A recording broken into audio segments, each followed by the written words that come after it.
I'm Lindsay Maloney, and this is the Book Your Dream Clients podcast. I built a 6-figure coaching business while raising my 3 babies and working a 9-to-5, and I'm here to help you break free from the hustle mentality that's been holding you back from reaching your full potential so you can know your worth, step into your own power, and of course, book your dream clients.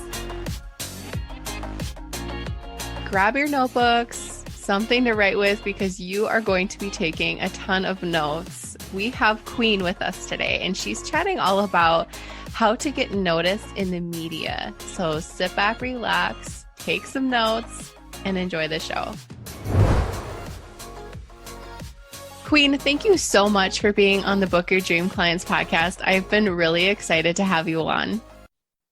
Thank you so much, Lindsay, for having me. It's such a pleasure and honor, and I am excited. Yes, I love chatting with people that I know, in quotes online already. It always feels like we kind of get to dig further into what you do. So I would love for you to just introduce yourself and tell everyone what you do and who you serve. Wonderful. Thank you so much. My name is Queen Chioma, and I am an international motivational speaker, a TV presenter, a PR and media coach, a publicist, and I have a very strong background in beauty pageants. I've sang in different countries, and I really help women entrepreneurs as a publicist and as a PR and media coach to break into the media and attract good PR for their brands.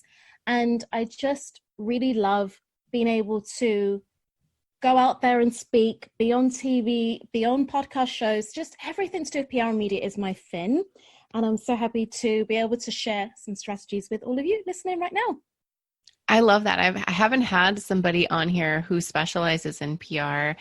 And I think it's like it seems like such a high level topic, because when people are just starting their businesses, they hear all the things they need to do. And nobody really talks about PR, because you think like, well, that's like years from now from where I need to be. And so they don't even give it a second thought. So I love opening this chapter up for everybody. Let's start from the beginning. What is PR? And let's talk to the coaches out there. What is like PR for coaches? What does that look like? Great question. I love I guess the best way for me to put it across, in a way, it's like self-explanatory in the sense that it's public relations. But the truth is, I always believe that nobody really understands what PR is. So I feel like everybody is like, what's PR anyway? And I feel like that about globalization. I feel like that's something that no one ever masters in the mass communications and communications world. We're always like, what's that? So, I mean, I would say it's really about relating with the public and being able to put your brand, your vision, your personality, everything that you do out there in the best way possible.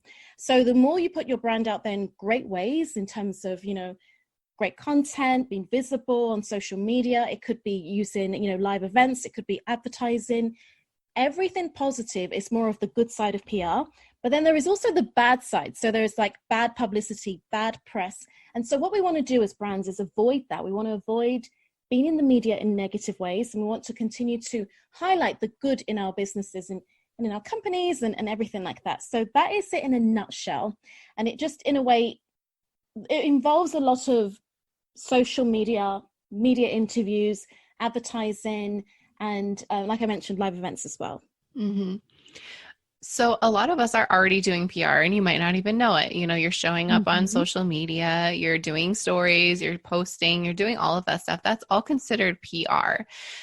So the next level of PR, like you said, doing interviews and things like that. What are some different types of interviews that coaches could do to kind of break open level 2 of this? Oh, wonderful. I think that really and truly, if you want to take it to the next level, because I do believe there are different levels, like you said, I really believe you can really start in a way with podcasts. So I'm sure most of you do podcast interviews here and there, or you might get this, occasional blog feature and everything. And so, but if you're already doing that, if you're already doing podcast interviews, you've already been in a few blogs and you're ready to go to that next level, I definitely think continuing with it, being more consistent, having a PR media game plan in place where you kind of figure out where you want to be seen, what kind of media interviews you want to attract over the next, I would call it like 52 weeks. So think about it in that way. So think of it in the sense of, how can I get 52 weeks in the media? Or it could even be just thinking of the next 3 months. So where do I want to be seen? What magazines, TV shows, radio, or whatever it would be over the next 3 months? And don't think of things from where you are now. Think of things in regards to where you want to be. Think of it in the sense of, if I was the next level version of myself, which I love to say in a way, if you were a little bit more out there, more visible, more powerful, more like just shining in a bigger way, where would you like to be seen? And most people will say things like Business Insider. Most women will say Huffington Post, the Today Show and everything. And so, of course, you want to be writing all of those, like all those media houses, media shows, media sources, write them all down, like dream big and believe that you can achieve amazing things. But at the same time, really also start small. Be willing to start with the local newspapers, local TV shows, local radio stations, and the local blogs and magazines. So just start with the small ones. Even if you're thinking, oh my goodness, I can't go and put myself forward for Fox News right now. Well, what about your local TV show? What about something in your community, something in your local city? You could start there and just try and do small things for now, or like we mentioned, the next level things, and then from there we could really get to a point where we become so much more confident to go for the bigger opportunities that are out there. Mm-hmm. I think a lot of people that are listening probably had two things that piqued their attention. One was being on different podcasts or guest blogging. I think that's where a lot of us are right now. I think being on a TV show or like you said, the Today Show, Huffington Post, those are like huge, big dream things. And those are so good too. Let's just talk about, that next step though, the podcasting. Being on a podcast gives you such great visibility to other audiences. What do you recommend for people when they want to get on other podcasts? How do they do that? It seems like it's so hard for a lot of people to get on other shows. Do you have any tips for coaches out there who want to branch out to that? Most certainly.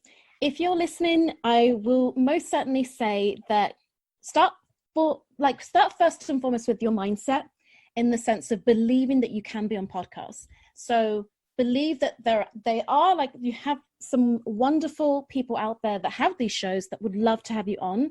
And just know that they are pretty much like you. They're probably a coach themselves, or an entrepreneur, maybe a business coach just like you, that wants to get out there and have a show just to be more visible. So in a way, you're kind of dealing with people that are already similar to you, and they're just looking for great content on their shows.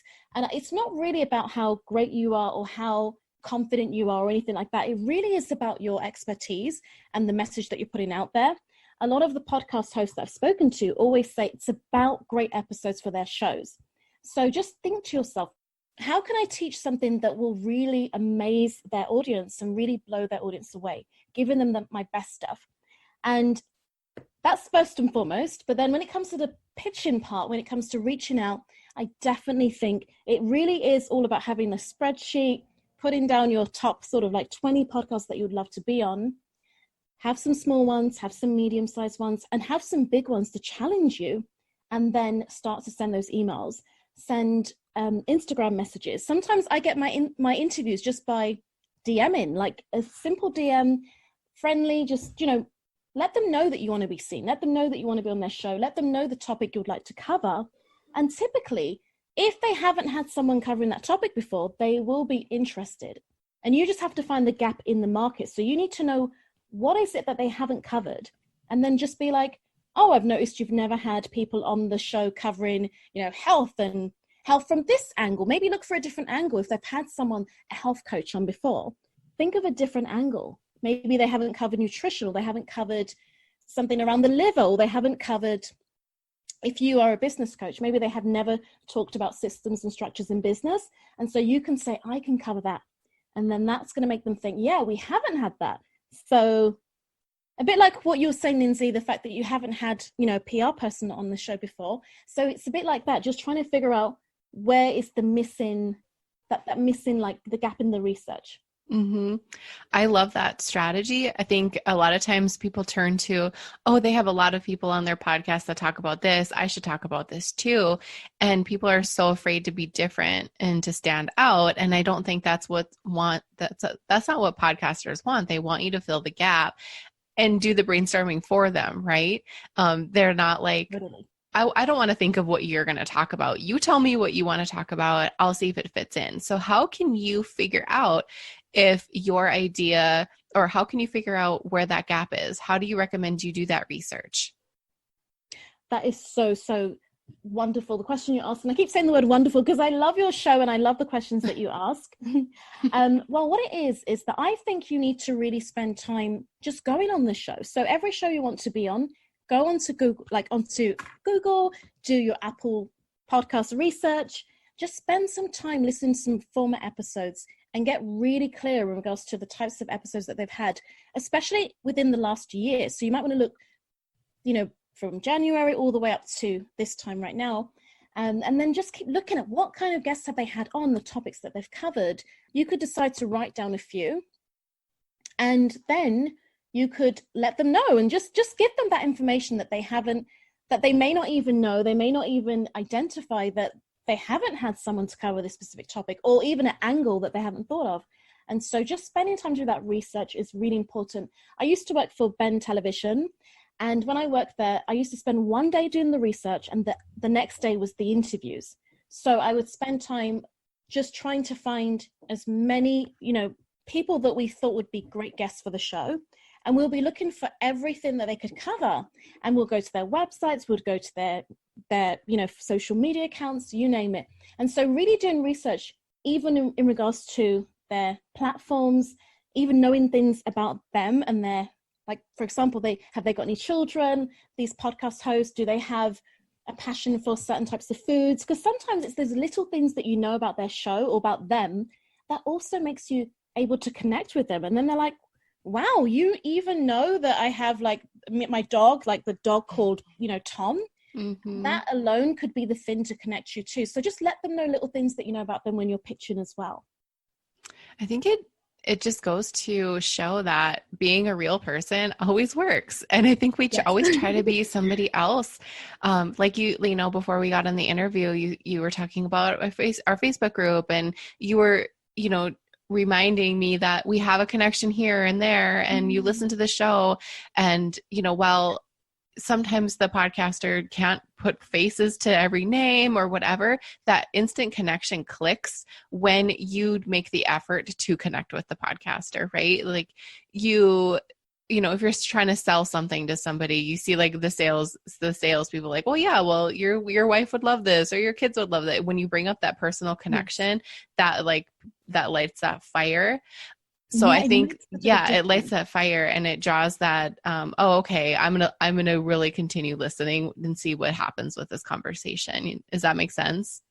100. I totally agree. And it's true. It works every time, because people love, like, I remember once I was speaking to one of my clients, and this was in the really early stages, and she was like, I was saying, like, tell me the things about some of the, you love these influencers and you want to be on their shows. Tell me a little bit about them. And then she was like, I don't know.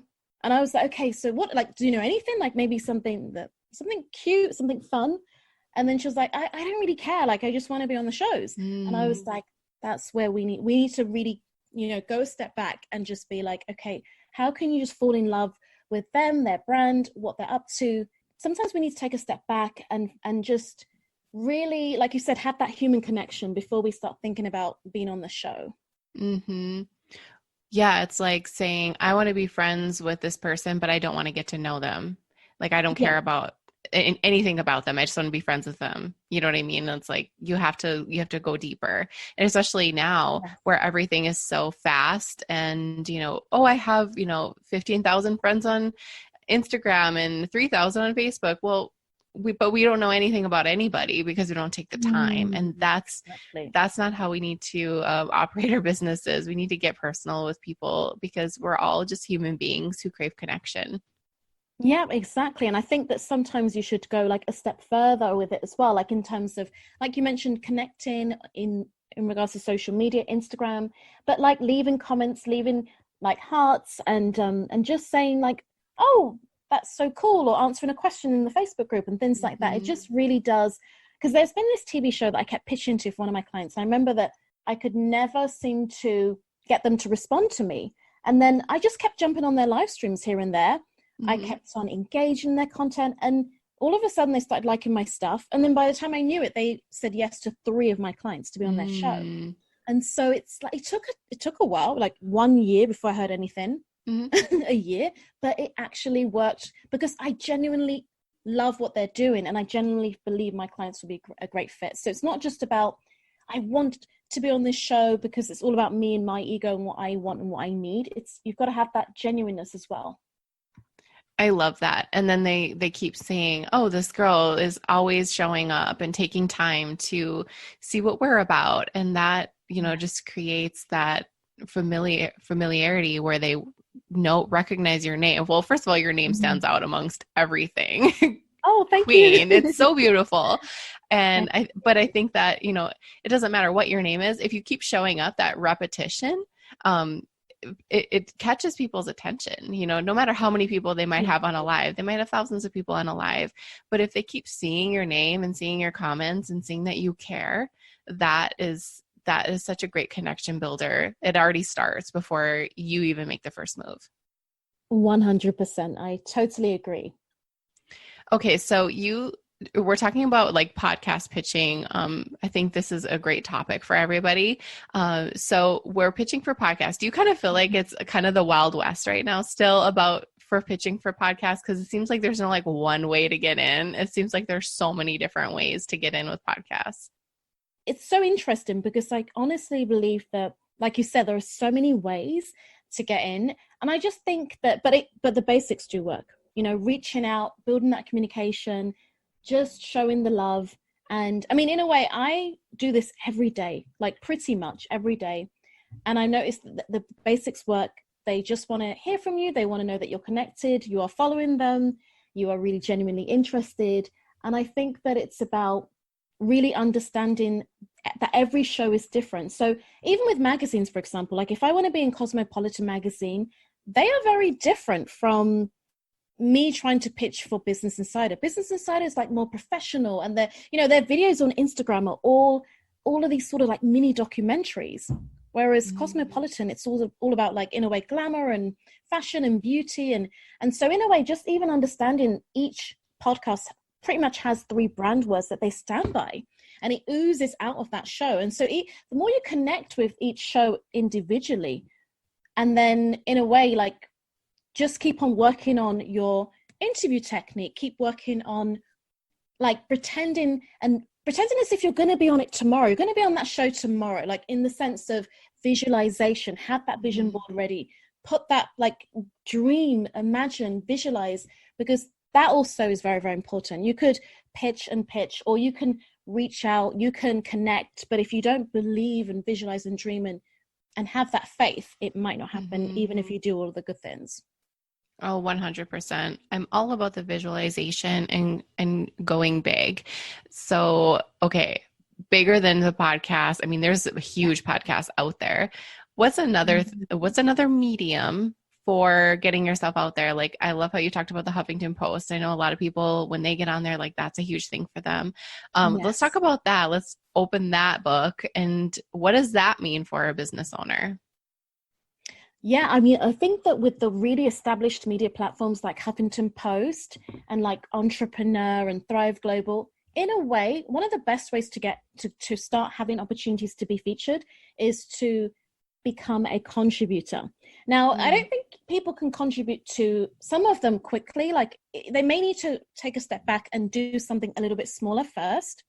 And so I contribute to Thrive Global. And, when I had my opportunity to get my first published article, I was like, oh my goodness, this is a dream come true. But looking back, I have been doing a lot of contributing for years on smaller platforms and doing other things before I got to that moment. You might start to think that this must not be a big deal if I have had this opportunity. But the truth is, it is a big deal. But you might get so used to it that you'll think, oh, well, it might not be like, I basically must be really like normal and average. Maybe I'm not as this isn't as like exciting as I thought it would be. And then you might not even bother to create articles. You might not bother to publish content. So what I want to say is, when you do get an opportunity to be featured, wherever it is, or any contributing opportunities, take it seriously, be consistent with creating content, because it's going to lead to you being interviewed eventually. Mm-hmm. I started off contributing. I started off writing articles, and then all of a sudden it's like, oh, okay, does anybody have anything to say about this topic or that topic? I would receive these emails, and then I would give my little bit of feedback or my thoughts, and then I'll be featured. So instead of me basically writing, I ended up being featured in that way. And then it just grows from there. By the time you know it, you probably will speak to someone on the team or something, and then you'll get a big feature, or maybe you'll win an award. There are so many things that can happen as a result of you starting off doing the consistent work of contributing or guest blogging.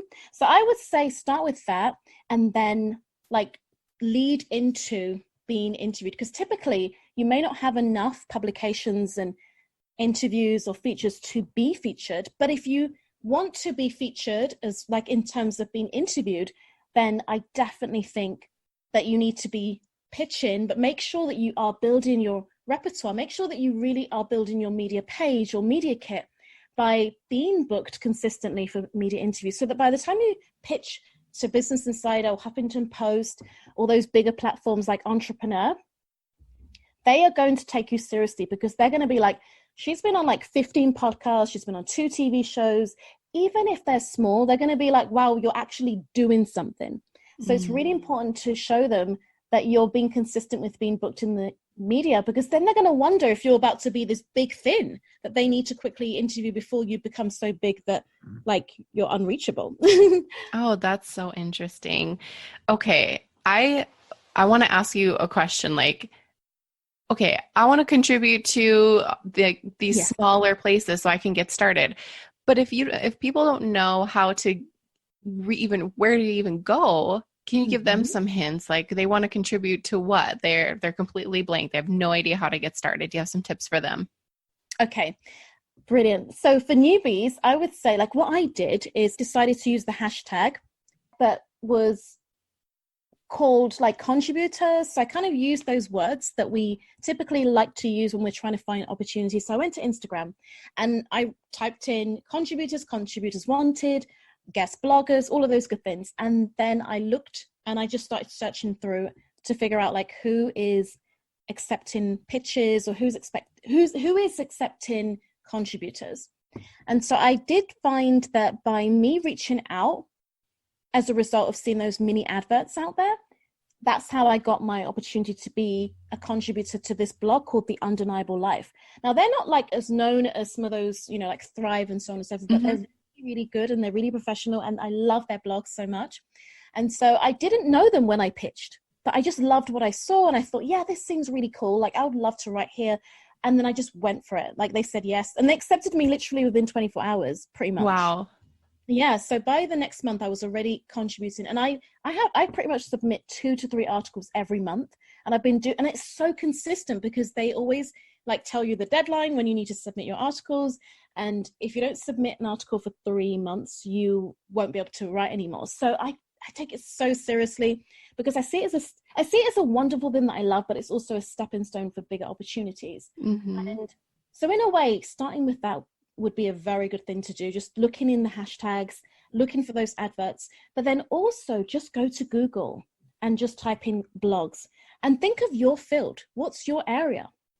If you're a business coach, look for business blogs. If you are a, let's say you want to be in magazines, like online magazines, then look for online magazines. If you're a health expert, look for health blogs. If you're a graphic designer, look for some platforms that take graphic designers. So in a way, it's just about doing the research. You may need to spend an hour doing this.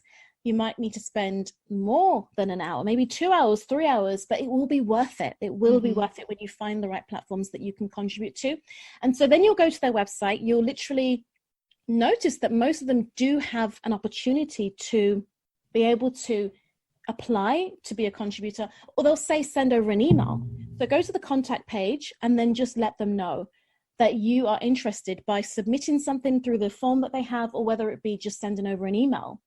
But make sure you do check their guideline first, because sometimes people send an email and they already have said everything on the website. So sometimes that can offend the media, like, hello, like, check out the website. They might be thinking that. So yeah, sometimes they do get irritated because they may have high volumes of emails that they're receiving. So make things easier for them by doing your research in advance. Those are amazing tips. I love them. I was like writing notes like crazy. I love like tangible tips. Now, like, oh, go find people. Like, these are great. And they're very like, use hashtags and things that I've never thought of before. I love it. Awesome. Thank you so much. And honestly, you'll love it, because you'll see that, wow, there are adverts. And just keep checking over the year, because they might not have something now, but then around Christmas time, that's when they typically add, like, it just different seasons. So maybe every 3 months you check it out and see what you can find. So interesting. Okay. So, let's go for the example of when you signed up, requested to be on our podcast, and you just sent over like the complete package of everything, like your media kit, all the things. Can you just give people like some bullets of what they can send to people so they look like they've been doing this forever? Yes. Perfect. I will do so. Okay. So I would definitely recommend to have a media page on your website that you can send over as a link, even if you have nothing on it. Like, even if you only have, for PR and media inquiries, fill in this form. Like, it just makes you look like you're about to do something big. It does. It just gives that feeling that you are ready for interviews. You're ready to be seen. And if you've been featured before, put a few on your media page so that you can send it over as well. Because sometimes a podcast host, their team, they don't have time to spend like just trying to do a Google research on you. But if you have the media page, you can send that over. So I would say start with that, because you could just send over a pitch and just be like, if you want to check out my media interviews, please go to my link here. And then that alone is enough to really get things started. You might want to have a professional media kit, which could be a 1-page, it could be a 2-page media kit. You could have up to 6 pages, typically is quite good. I think mine is 7, which is a bit too long, but so I'm going to cut mine down a little bit. But yes, you could also have a show reel, professional show reel. It really depends on you. If you love being on video, a professional show reel on video, which you might call a highlight reel in America, or a sizzle reel. Okay, so, a highlight reel sounds familiar. I'm like, what? Yeah. And if you want an example, Gabby Bernstein has like about 6 on YouTube, and this in a way makes me think, no wonder you're on TV so much. No wonder why you're booked for all the magazine features and, all of these, because you have the media essentials in place. So in a way, a media kit is good. A media page is really good. And then other essentials to have in place could be just a good professional bio. So, and also make sure you update it, because sometimes you've done all this amazing, incredible things. You haven't actually put them on the media page, and then people start to, in a way, they read your media page or they read your bio and they think, oh, wow, sounds like that everything she's talking about is from 2016 and this is 2019. So updating everything is also the key as well, so that everything is congruent as well. Amazing. I just love it. I have so many notes. I'm sure everyone else does too. Okay. So before we close, I want you to tell me like one amazing thing that's happened. I'm sure you've had so many amazing things that's happened because you have put yourself out there in the media. Give me one thing that's like so inspirational that's going to make everyone want to do this. Oh my God, that's such a great question. I mean, where do I even begin? I just came back from speaking in Dubai at a conference, an international conference. And what did I really do? Not much. Just basically been speaking. I always speak at these, like this year I spoke in London several times. And then all of a sudden when this Dubai opportunity came, in fact, it led to an Amsterdam opportunity to speak at university. And then from there, it was like, wow, Dubai. And so like, I do think that what I love is just not just focusing on just London and the UK. I love the opportunity to go abroad and speak. So that's something really good. I guess another really powerful, amazing thing that happened to me is I ended up on a channel called ITV, which is one of our biggest channels. We have like top 3, I'd say BBC One, ITV, and then we have another channel which is like channel 4. So these are like our top like mainstream media. Like if you're on ITV, I mean, people that go on ITV usually Love Island, for example, they end up like having like 1 point something million fans eventually. I know that's a really big show, but there are other shows that are quite big too. Yes, I was on that show, and I'll explain why this was a really big deal. Because I went on that show, but it repeated so many times that people would come up to me on the streets. I ended up attracting clients and friends, and people would say to me, I want to like come to your events because of you being in that show. And on top of that, it went on to other channels. So it went on to ITV2, ITV Be, even Dutch TV in, in different countries and everything. So it was like, wow, I'm having so much publicity based on just one thing I've done. And I think the best of all is it opened me up to receive more TV interviews and more like filming opportunities with different mainstream and local TV shows and production companies. So in a way, you could do one interview and it could lead to an abundance of interviews and media opportunities. I love that. Thank you for sharing that with us. I think that's so inspirational. And it was probably like something you never thought would have ever been possible for you, right?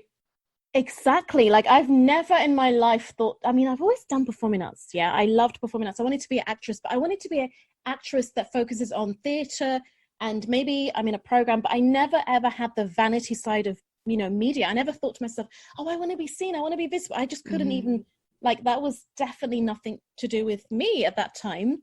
And I remember at one point having this feeling that maybe I'm also called to do a bit of presenting, and I decided that I would, just be open to it. And I think that just saying, yep, I'm available. Like if this wants to come my way, then fine. And I think that just because I made that shift and that mindset shift, it did open me up to receive opportunities. But like I said, I never thought I would be in anything.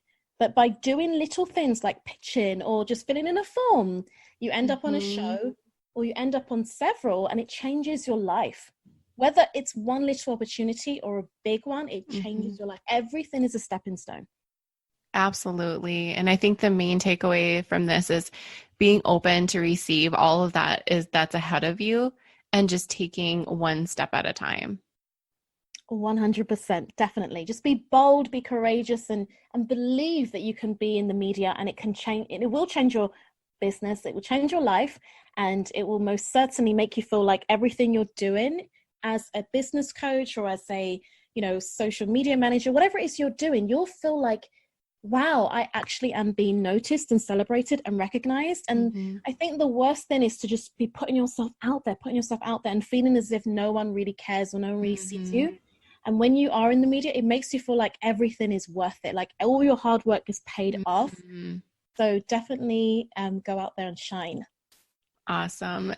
Queen, this was amazing. Thank you so much for sharing such valuable tips and inspiration. I loved having you on. I appreciate you so very much. Oh, thank you so much, Lindsay. I've loved being on your show. It's like I said, I watch it. I listen to it, and I also watch in the Facebook group, all the videos that you do, the live streams. I've been catching up because I've been in the group for probably a few months now. Yes, so I love your content. I love the questions that you ask in the group. But on the show, I love the types of guests that you have, the content you share. I always feel like you go far and beyond. And I'm like, wow, this stuff actually is you pay for this stuff. So I'm so grateful. And it's an honor to be on your show. Well, thank you so much for saying that. That's my intention. And I love that it's very clear and it's helpful for you guys, because I don't want to just give you guys fluffy things. I want to actually inspire you. Taking inspired action, that's what's going to move you forward. So thank you so much. Yes, 100%. And you are so welcome. Thank you so much for listening to this episode of the Book Your Dream Clients podcast. I am so grateful for you, and I want to be sure you are a part of my free community. Go to dreamclientcommunity.com and join our free Facebook group. We have all kinds of cool things happening every single day, so don't miss out. Also, if you love downloading freebies, check out my freebie vault on my website by going to lindsaymaloney.com, selecting freebie vault, and there you can download all the things that will help you start and scale your coaching business. And if you're feeling extra generous, be sure you hit that subscribe button so you don't miss the next episode.